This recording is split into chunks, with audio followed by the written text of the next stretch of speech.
Assalamualaikum warahmatullahi wabarakatuh. Selamat pagi pemirsa setia Tegar TV. Apa kabar Anda hari ini? Semoga selalu sehat dan senantiasa semangat dan selalu menerapkan protokol kesehatan dalam menjalankan aktivitas di tengah pandemi COVID-19. Senang sekali rasanya saya, Salwa Sakinah, kembali menyapa Anda dalam program Dialog Spesial Tegar TV hari ini, karena saat ini Tegar TV langsung berada di kegiatan panen raya padi MSP dan sosialisasi empat pilar kebangsaan. Dan tentu saja untuk membahas itu semua sudah hadir di tengah-tengah kita, yakni 3 narasumber yang sungguh luar biasa, yakni ada Pak Iko Mangko Heri SE selaku anggota DPR RI. Selamat pagi Bapak. Selamat pagi. Baik. Dan yang narasumber selanjutnya ada Pak Marsono selaku Ketua DPRD Lampung Tengah. Selamat pagi, Pak Marsono. Dan narasumber ketiga kita yakni ada Pak Silahudin selaku Ketua Bidang Organisasi dan Kelembagaan MSP. Baik. Pemirsa, terlebih dahulu kita akan berbincang langsung bersama Pak Komang terkait dengan 4 pilar kebangsaan, dan tentu juga nanti akan dibantu ya dengan Pak Marsono. Baik Pak, di tengah kegiatan panen raya padi MSP ini kan kita sudah melihat Pak rangkaian proses demi proses, dan sebelumnya juga sudah dilakukan sosialisasi 4 pilar kebangsaan. Sebenarnya apa sih Pak yang menjadi urgensi kenapa sosialisasi 4 pilar kebangsaan ini dilaksanakan di tengah panen raya padi MSP? Saya selaku anggota MPR, Baik. dalam tugasnya juga mensosialisasikan 4 pilar ini. Tujuannya adalah saya menginginkan bahwa implementasi daripada 4 pilar, salah satunya Pancasila ini adalah karena intinya Pancasila itu gotong royong, bahwa kita mengajak bertani untuk bersama-sama mengimplementasikan 4 pilar. Jadi 4 pilar di dalam secara ininya kita sosialisasikan. Nah, implementasinya itu kepada petani bahwa gotong royong, ya, bersama-sama gropiok tikus, bersama-sama untuk gotong royong untuk memperbaiki jalan. Nah, ini akan diimplementasikan 4 pilar itu dalam kenyataan. Bahwa di sini hari ini kita semua tokoh-tokoh. Ini dalam artian konsep Pancasila, nilai-nilai persatuannya, nilai-nilai demokrasi, nilai-nilai kemanusiaan, nilai-nilai ketuhanan itu masuk semua gitu. Baik. Jadi kita tidak hanya berteori, tapi bagaimana Pancasila itu diimplementasikan di dalam falsafah hidup kita. Jadi ini menjadikan ideologi bahwa ini adalah sebuah karya nyata. Itu ya. Baik, sehingga yang ditekankan di sini adalah nilai gotong royongnya ya Pak, jadi ditanamkan untuk masyarakat. Lalu untuk Pak Marsono sendiri, apakah sepakat bahwa urgensi dari diadakannya sosialisasi 4 pilar kebangsaan ini untuk menekankan value gotong royong dalam panen raya? Semua dasar daripada Pancasila sebetulnya kan gotong royong ya. Benar sekali. Satu untuk semua dan semua untuk satu.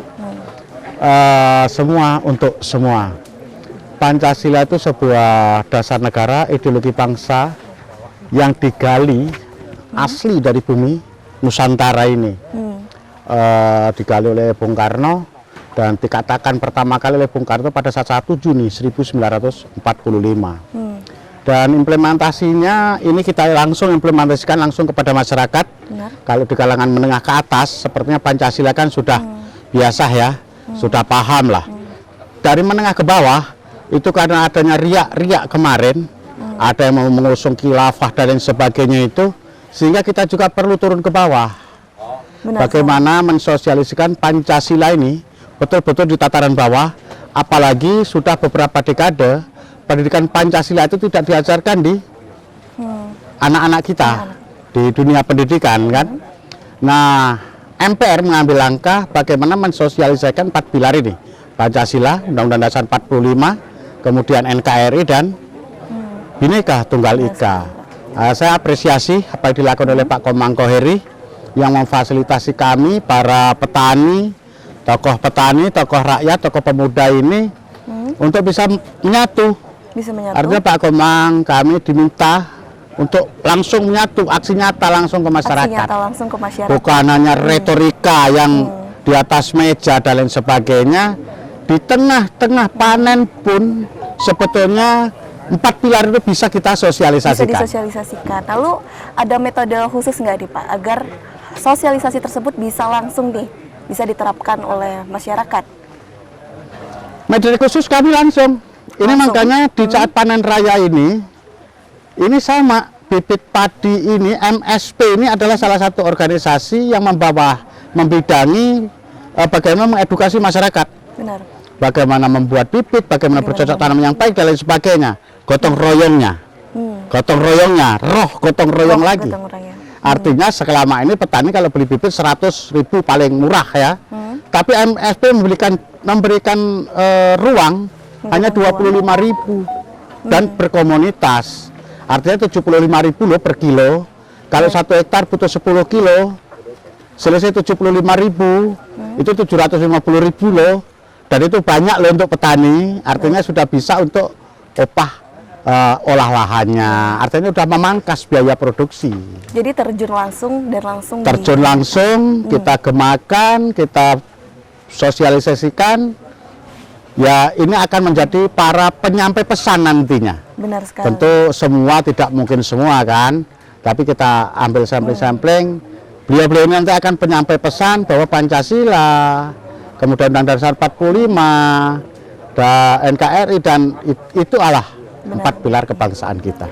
Lalu terkait dari hal itu, Pak Komang sendiri merasa nggak Pak ada tantangan tersendiri ketika mensosialisasikan 4 pilar kebangsaan selama ini?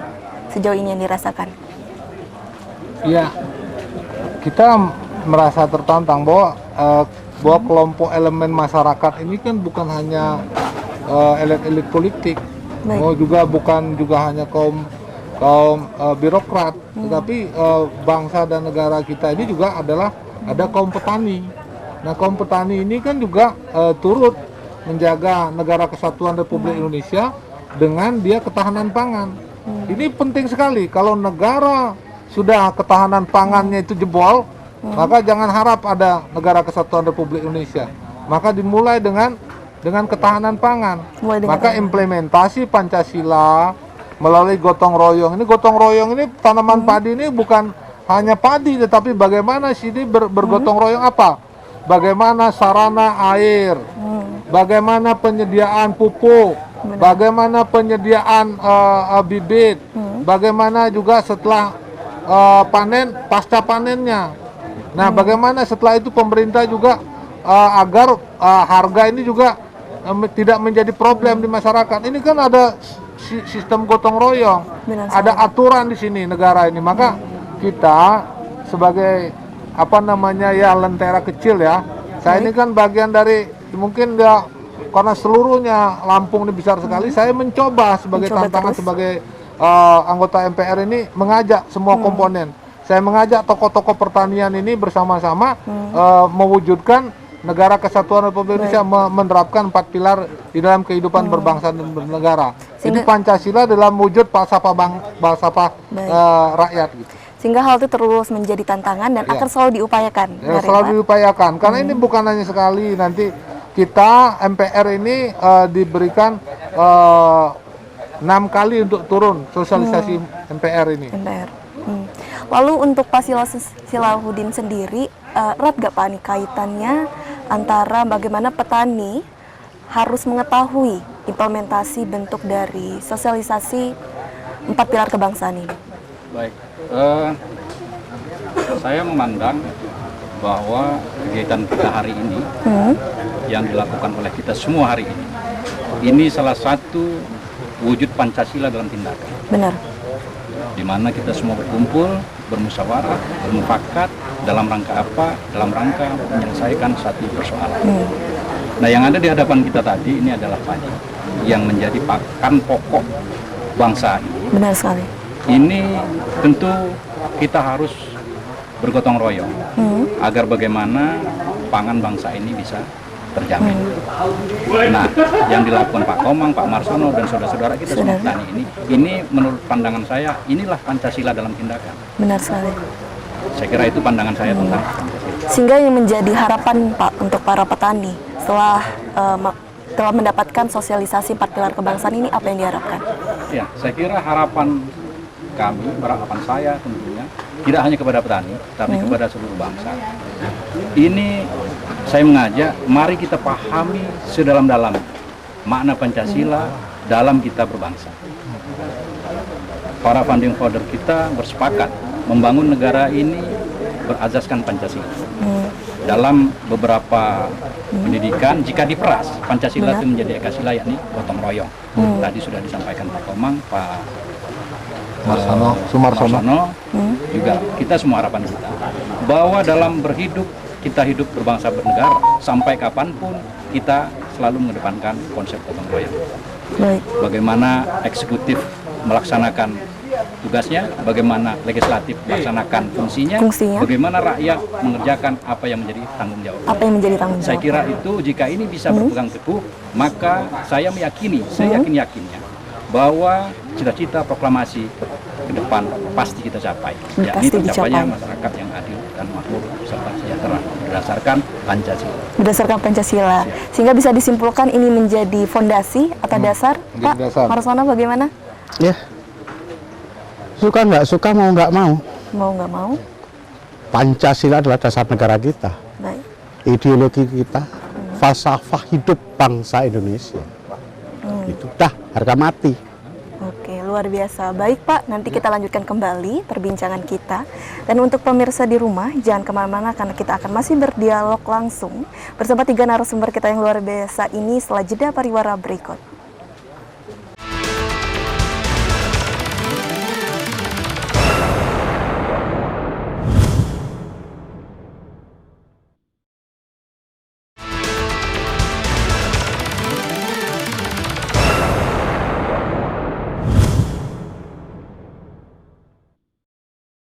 Terima kasih pemirsa, Anda kembali menyaksikan dialog spesial Tegar TV hari ini. Dan kita masih berdialog bersama ketiga narasumber kita, yakni Pak Ikomang Koheri selaku anggota DPR RI, dan Pak Marsono selaku Ketua DPRD Lampung Tengah, dan narasumber ketiga kita ialah Pak Silahuddin selaku Ketua Bidang Organisasi dan Kelembagaan MSP. Baik Pak, kita lanjutkan kembali ya Pak perbincangan kita. Mungkin saya akan beralih bertanya kepada Pak Silahuddin. Saya ingin bertanya Pak, mengenai total luas sawah untuk Kampung Seputi Rahman ini, tepatnya di Kampung Guna Irawan ya Pak? Gunawan. Rahman. Untuk luasnya tuh seberapa besar Pak? Ya, untuk luasan sawah di Kampung Rama Gunawan ini, tadi saya mendapat informasi bahwa sawah yang memang potensial untuk nanam padi ini ada kurang lebih 1.000 hektar. 1.000 hektar.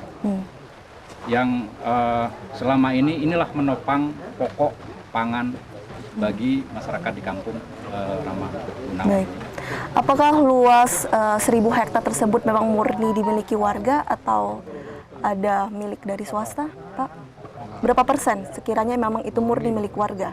Jadi dari informasi saya peroleh tadi dari kelompok tani, ada sebagian yang memang petani penggarap dan pemilik, ada sebagian juga petani di sini yang hanya menggarap, pemiliknya tidak berprofesi sebagai petani. Iya. Jadi kalau persentasenya sekitar 70% itu adalah murni petani yang memiliki lahan dan menggarap lahannya sendiri. Yang 30% ini bermacam-macam, katakanlah petani yang menggarap lahan orang lain. Baik.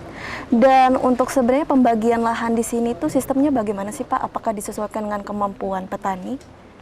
Maksudnya pembagian lahan untuk di perluasan. Ya, saya kira karena ini sudah sekian tahun dari transmigrasi, awalnya dulu ini saya kira pembagiannya rata. Tapi dalam proses perjalanan waktu sekian tahun ada juga sebagian yang memang sudah dipindah tangankan, sehingga pemilik yang saat ini juga banyak yang dari hasil membeli. Jadi luasannya pun bervariasi antara petani satu dengan yang lain. Baik. Dan untuk wilayah panen raya padi MSP ini luas lahan yang digarap Pak untuk hari ini? Yang hari ini tadi saya tanya sama pemiliknya 3/4. 3/4 potensi hasil tadi melalui hitung manual tadi sekitar 8 ton. 8 ton. hasilnya per hektar. Dan tadi saya tanyakan, jika dibandingkan dengan benih padi yang lain, ini ada peningkatan produksi yang cukup signifikan. Karena cukup signifikan. Yang tanam padi yang lain tadi antara 6 sampai 7 ton per hektar. Nah, sementara yang tanam padi MSP 13B ini hasilnya mencapai 8 ton. Sehingga bisa dikatakan dengan adanya padi MSP ini bisa meningkatkan produktivitas produksi padi. Ya, dalam konsep kami secara kelembagaan pun bahwa kami ingin berkontribusi dalam hal penguatan pangan negara, melalui tanaman padi ini. Sebagaimana kita tahu bahwa selama ini lahan kita tidak bertambah, tapi pertambahan penduduk semakin meningkat. Artinya produksi padi tetap, konsumsi meningkat. Ini tidak heran beberapa waktu yang lalu negara mengambil kebijakan untuk memenuhi kebutuhan pangan bangsa melalui impor. Nah, harapan kami ke depan dengan hadirnya kami melalui MSP 13 dan MSP 1 yang sudah disertifikasi ke depan tentu akan mengurangi beban negara dalam hal penyiapan pangan bangsa. Baik. Karena kami berpegang teguh pada keyakinan founding father dulu bahwa pangan merupakan persoalan pokok suatu bangsa. Ketika pangan ini terganggu, tentu stabilitas negara akan terganggu. Baik stabilitas keamanan, politik, dan sebagainya. Oleh karena itu, secara kelembagaan MSP berkonsentrasi agar bagaimana petani mampu meningkatkan produktivitas padi melalui benih yang sudah kita uji coba multi secara nasional, bahwa padi ini mempunyai kemampuan produksi yang cukup tinggi. Baik. Sebagai informasi tambahan, tahun ini MSP ini mendapat kuota dari pemerintah, dari Kementerian Pertanian untuk menyediakan benih sebanyak 1.000 ton. Sebanyak 1.000 ton. Harapannya ke depan tentu ini akan lebih meningkat lagi, dan wabil khusus kepada kampung Rama Gunawan ini ke depan bisa menjadi semacam tempat penangkaran benih. Sehingga biaya produksi jauh bisa lebih dipangkas. Itu harapan kami sebagai dari pimpinan pusat MSP. Baik. Dari Pak Komang sendiri untuk bisa membantu harapan dari masyarakat? Saya selaku memang MPR juga di DPR, kan kita mempunyai fungsi 3. Selain memang fungsi pengawasan, kita mempunyai fungsi anggaran. Saya sangat setuju. Apa yang menjadi kehendak masyarakat, apa yang menjadi untuk kesejahteraan masyarakat, yang tujuannya adalah keadilan sosial bagi seluruh Indonesia, kita sebagai wakil rakyat apa? Di sini kita sangat setuju. Jadi apa yang menjadi program-program untuk pengurangan juga, namanya ini kan harga pokok pertaniannya kalau bisa diturunkan, ini akan mendapatkan pendapatan. Ini positif ini ya. Ketika dia harga pokok pangannya harga pokok produksinya rendah, maka dia bisa menjadi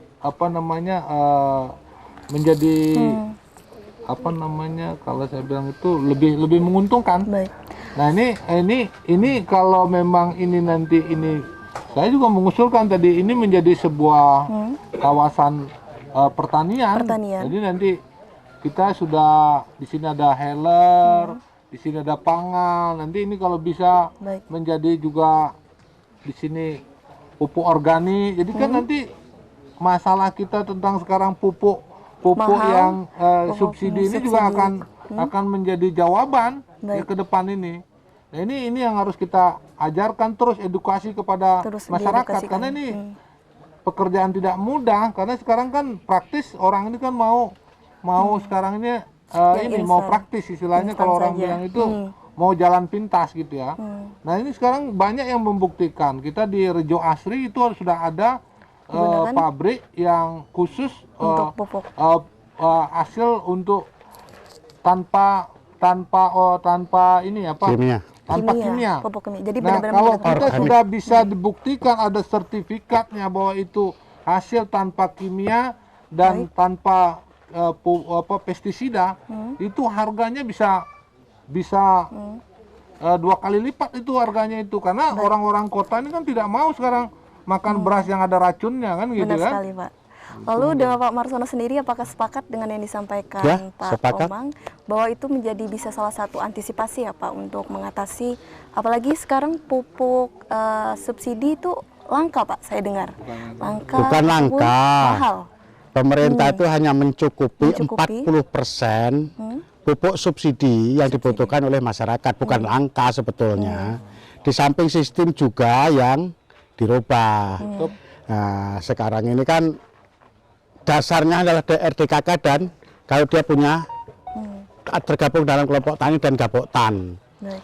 Yang tidak ada tergabung dalam sana, mereka harus beli pakai KTP dan kartu keluarga. Nah, itu sistemnya seperti itu. Nah, petani kita kan biasalah tidak siap karena selama ini memang tidak dibimbing untuk Tidak seperti dibimbing itu langsung. kan. Sehingga untuk mengurangi kebocoran-kebocoran, pemerintah memakai sistem yang lebih aman supaya pupuk subsidi ini tidak diselewengkan. Baik. Walaupun seperti itu, kami yang tergabung dalam SPT mengedukasi masyarakat bagaimana membuat pola pertanian terintegrasi organik, Benar. termasuk bibit, pupuk dan lain sebagainya. Tadi petani bertanya terkait pupuk dan lain sebagainya. Nanti saya tadi kan makanya tanya tanah ini punya siapa? Punya kelompok tani. Oke, nanti kita petak ke sana, kita ajari cara membuat pupuk organik. Baik. Di sini ada Pak Komang untuk donaturnya. Kemudian petani tadi juga mengeluh masalah tikus. Nanti kita juga berikan formulanya supaya tikus tersebut nafsu makannya Bisa. berkurang, birahannya berkurang, sehingga berkembang biaknya juga akan terhambat. Baik. Nah, inilah yang harus dilakukan. Di samping saya tadi sudah langsung telepon Kepala Dinas Pertanian untuk menganggarkan untuk rumah burung hantu untuk hantu. pengendalian tikus secara alamiah. Baik. Nah, hal-hal seperti inilah yang harus kita edukasi kepada seluruh petani. Ya tentu tidak semuanya, tapi lagi-lagi kita harus membuat penyampai pesan. Penyampai pesan ini nanti akan meluarkan kepada yang lainnya apa yang sudah kita lakukan dan ternyata lebih baik dari yang sebelumnya. Baik, saya akan beralih lagi ke Pak Silahudin. Pak, berbicara mengenai bibit NSP ini ada perbedaannya nggak sih Pak dengan sebelumnya dan sesudah ketika menggunakan bibit NSP ini? Keunggulannya Iya. ketika Jadi bibit Baik. lagi itu. Menurut selama ini yang sudah dilakukan dan ini juga yang dirasakan oleh teman-teman petani. Yang pertama tentu ada perbedaan dari segi hasil. Itu yang pertama, yang sudah langsung dirasakan. Kalau tata cara pemeliharaan dan lain-lain ini hampir sama dengan yang selama ini dilakukan. Dan di samping memang produksinya lebih tinggi, benih ini jika dikelola secara lebih khusus, ini bisa juga langsung menjadi benih kembali. Baik Pak Silahudin, nanti kita lanjutkan kembali ya Pak. Maaf saya potong pembicaraannya. Dan untuk pemirsa, jangan kemana-mana karena kita akan masih lanjutkan kembali dialog spesial kita setelah jeda pariwara berikut.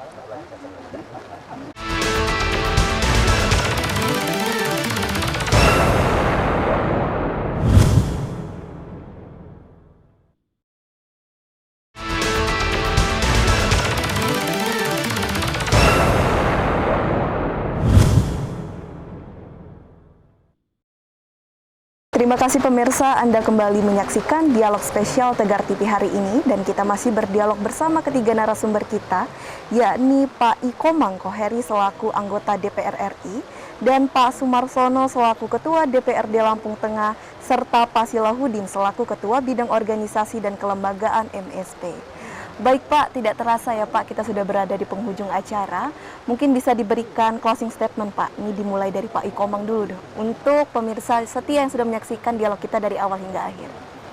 Ya, memang kita ini kan ini masuk pertama tadi 4 pilar. Dalam acara 4 pilar itu kita ada sosialisasi yang diberikan oleh narasumber. Dan kita juga implementasi tadi ada juga gotong royong ya, panen segala macam. Dan hari ini juga kita penyerahan bantuan 1 unit traktor ya, 1 unit traktor untuk Lampung Tengah. Dan untuk Lampung Tengah kita kasih 7 kemarin ya, tahun kemarin. Ini kita hari ini kita wujudkan bantuan ini diberikan kepada Gapoktan kelompok tani, bahwa ini pemerintah ini sangat serius untuk membantu petani kita yang ada di Lampung ya. Dan ini mudah-mudahan mana yang nanti petaninya, kelompok taninya yang memang organisasinya bagus, kelompoknya bagus, dan juga kekompakannya, maka ini bisa menyampaikan aspirasinya kepada wakil rakyat di tingkat kabupaten, wakil rakyat di kabupaten juga bisa menyampaikan ke provinsi, juga kepada pusat. Karena kita harus bergotong royong antara pemerintah pusat, provinsi, dan kabupaten, juga kepala kampung. Baik. Intinya harus semua bergotong royong, semua elemen. Dan untuk Pak Marsono bisa diberikan closing statement secara singkat Pak, untuk pemirsa yang ada di rumah. Ya intinya ini lagi-lagi ya, aplikasi langsung penerjemahan daripada Pancasila dari semua silanya. Bahwa kita harus percaya sama Tuhan. Kemudian kemanusiaan. Di sini tercermin semua dalam pertanian ini. Persatuan Indonesia, kita harus bersatu untuk kuat. Kemudian kerakyatan yang dipimpin, kita harus bermusyawarah untuk mufakat mengambil keputusan terbaik. Keadilan sosial bagi seluruh rakyat Indonesia. Adil tidak harus rata, bagaimana perlakuan akan bisa menentukan hasil. Baik. Ini contoh padi, ini kita petik tadi satu malai, ini malai yang MSP, ini malai yang apa tadi itu? Ya, padi ek gitu aja. Padi ek gitu ya, padi lain. Kebetulan bersebelahan. Dan yang kami ini hasilnya tuh 2, 3, 4, 5, 6, 7, 8, 9, 10, 11, 12, 13, 14, 15, 16, 17, 19, 20, 21, 22, 23, 24. Baik. Artinya ada 240 butir per malai.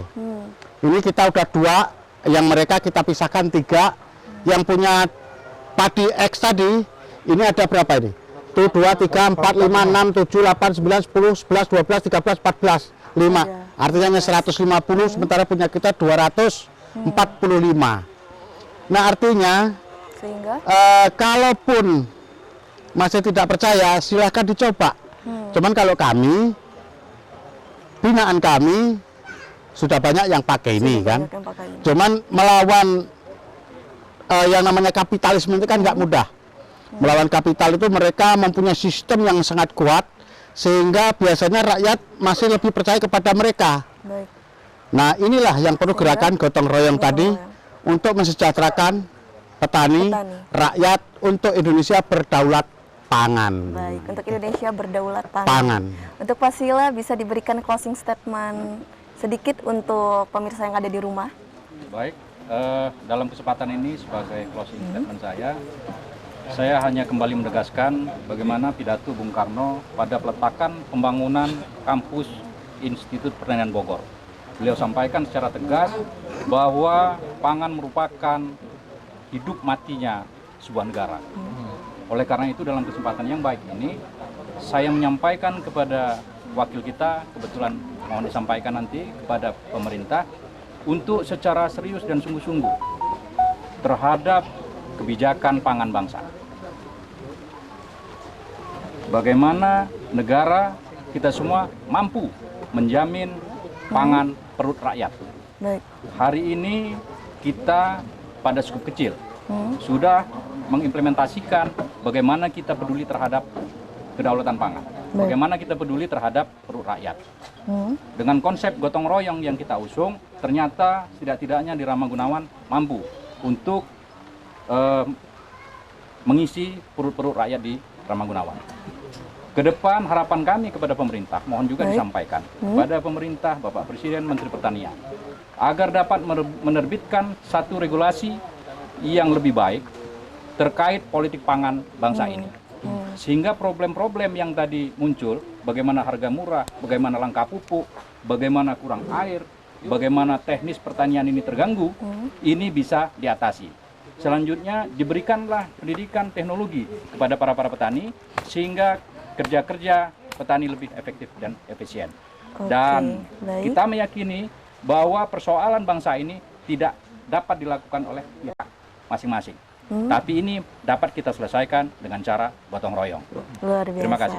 Baik, saya ucapkan terima kasih untuk Pak Komang Mbak. dan Pak Marsono dan Pak Sila. Semoga sukses dan sehat selalu, Amin. Pak. Dan tak lupa saya ucapkan terima kasih juga untuk seluruh pemirsa yang ada di rumah. Semoga Kabupaten Lampung Tengah dapat terus meningkat produktivitas petani dan sawahnya dengan menggunakan bibit padi MSP sehingga akan meningkatkan kesejahteraan masyarakat khususnya para petani. Dan saya Salwa Sakinah mewakili kerabat kerja yang bertugas. Hari ini pamit undur diri. Wassalamualaikum warahmatullahi wabarakatuh. Sampai jumpa. Mari sejahterakan petani Indonesia.